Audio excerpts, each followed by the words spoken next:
Let's see what we got.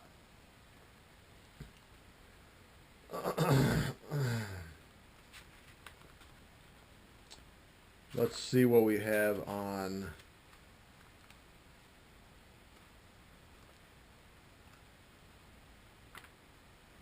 Let's see what we have on November 27th. Red Jetty, extreme wind at 20 to 25 miles an hour.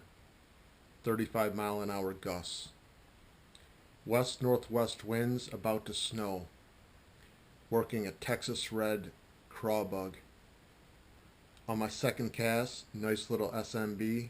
Wind was so nasty I didn't think bass would want to hang out in such fast current. Plus, I couldn't get my sinker stuck.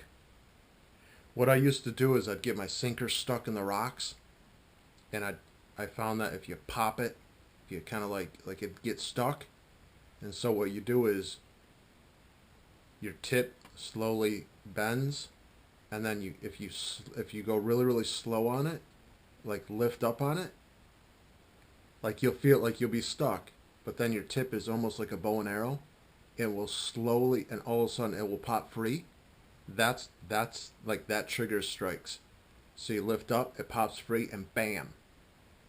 That's the ticket. The current would just push it. Yeah, it's hard in wavy conditions like that. I moved to the green jetty where it is calmer on the backside of the jetty, the bayside point. Within maybe 10 to 15 minutes, I caught a 4-pound, 4-ounce largemouth, relatively close. The next fish, 3 pounds, 3 pounds, 10 ounces, and a bunch of 2-pounders. I went 7 for 9 for my hookup ratio. This is the night I realized you have to let them take your crayfish. Drop the tip once you feel the tap tap, and wait a second, go to the side. What I was doing at first oh. What I was doing at first with the crayfish was, as soon as I felt him hit it, I would set the hook. And I had a night where my hookup ratio was horrible. Like I came home one time and I went like 1 for 8, and I was so pissed off that I left that many bass on the table. I was literally like, okay, what do I need to do? So one night I found out you just got to let them take it a little. They're not gonna, they won't drop it. All you do is when you feel them grab it, you can just literally just sit there.